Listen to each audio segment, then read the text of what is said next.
کیا ہے آج سرکار کو؟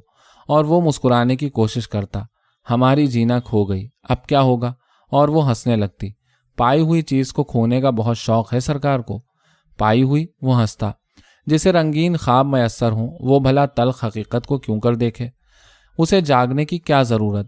جاگ کر دکھتا ہی کیا ہے؟ چپ، اور چپ کیا ہے؟ چپ، چپ اور کیا؟ ان دنوں تو چپ میں بہت مزہ تھا، اب ہماری چپ بھی پسند نہیں، اور وہ چڑھ کر جواب دیتی، کہاں وہ چپ اور کہاں یہ۔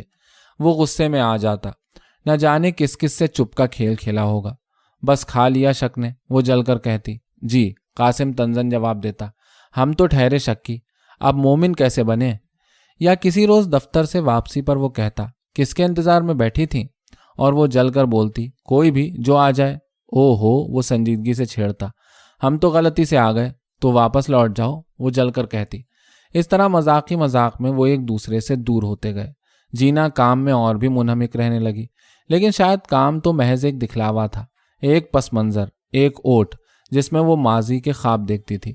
اس کے خواب قاسم کو اور بھی پریشان کرتے۔ اسے اس بات پر غصہ آتا کہ وہ خوابوں کو حقیقت پر ترجیح دے رہی ہے۔ پھر اسے خیال آتا کہ شاید کوئی اور خواب ہوں جن کا اس سے تعلق نہ ہو۔ اس خیال پر اسے جینا کے خوابوں میں مومن کی تصویر نظر آنے لگتی۔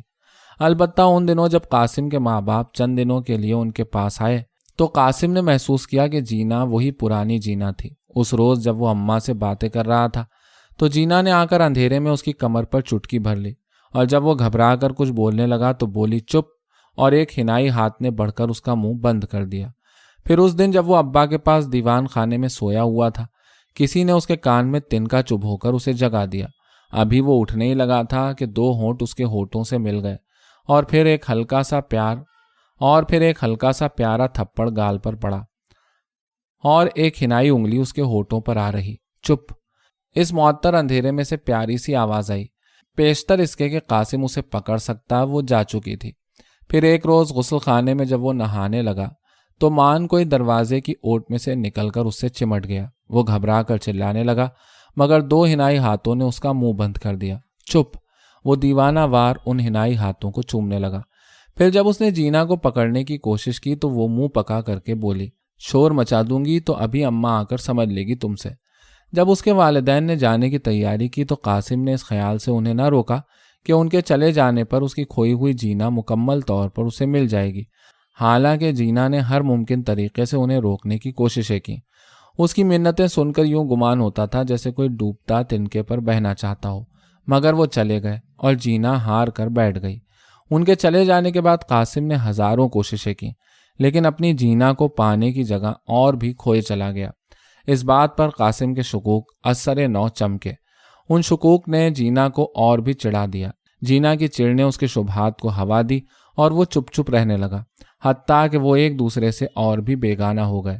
پھر ایک دن جب وہ دفتر سے لوٹا تو اس نے دیکھا کہ جینا بن ٹھن کر مشین پر کام میں لگی ہوئی ہے اور پاس مومن بیٹھا ہے، جیسے اس نے ابھی اس معطر گود سے سر اٹھایا ہو۔ اس کی نظروں میں دنیا اندھیر ہو گئی۔ مومن کے جانے کے بعد وہ غرایا، مومن اس مکان میں نہیں آئے گا، سنا تم نے؟ اس مکان میں کوئی جوان لڑکا نہ آئے۔ ہیں؟ تمہارا ہی لگتا ہے کچھ، میں کیا جانوں کون ہے؟ وہ بولی، اپنی گود سے پوچھ لو کہ کون ہے۔ اس نے غصے سے کہا، بس جی۔ وہ غصے میں اٹھ کھڑی ہوئی، پھر نہ کہنا یہ بات۔ کہنے کی کیا ضرورت؟ وہ بولا، اب کیا آنے دیا تو ہڈیاں توڑ دوں گا۔ وہ شیرنی کی طرح بپھر گئی، ذرا ہاتھ لگا کر تو دیکھو، تم مجھ پر ہاتھ اٹھانے والے کون؟ قاسم کی نگاہوں تلے اندھیرا چھا گیا۔ اس کا ہاتھ اٹھا۔ محلے والوں نے جینا کی چیخیں سنی، کوئی گرج رہا تھا، مومن مومن وہ چیخ رہی تھی۔ بس میں اس گھر میں ایک منٹ نہ رہوں گی۔ سنا تم نے؟ اب مومن کا جھگڑا ہے۔ توبہ، یہ عورت کسی لونڈے کو لپٹے بنا چھوڑے گی بھی؟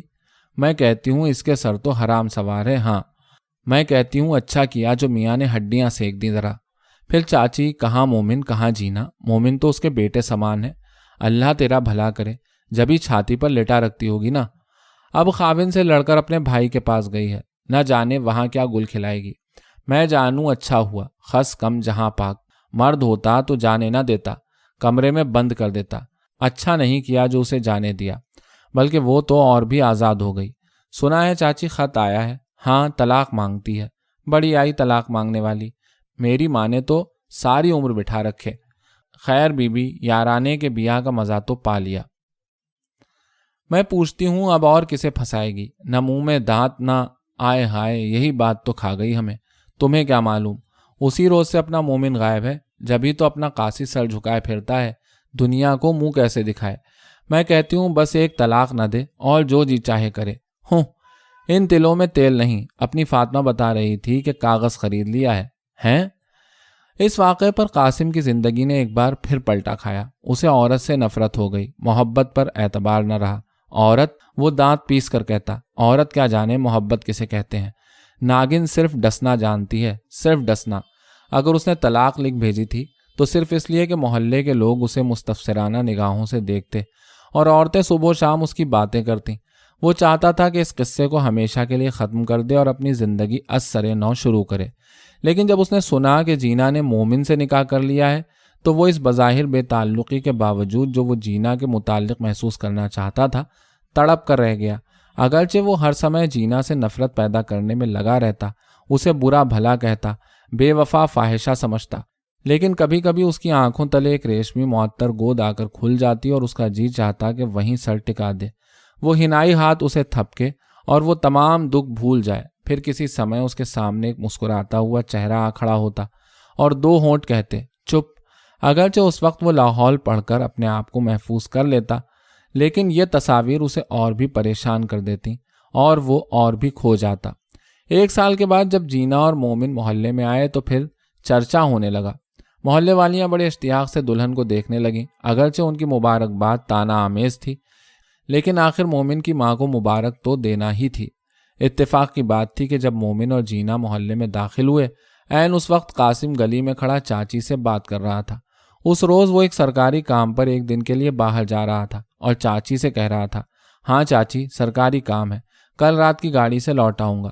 پیچھے آہٹ سن کر وہ مڑا تو کیا دیکھتا ہے جینا کھڑی مسکرا رہی ہے۔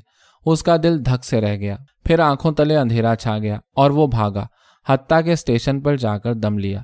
اس روز دن بھر وہ جینا کے بارے میں نہ سوچنے کی کوشش کرتا رہا۔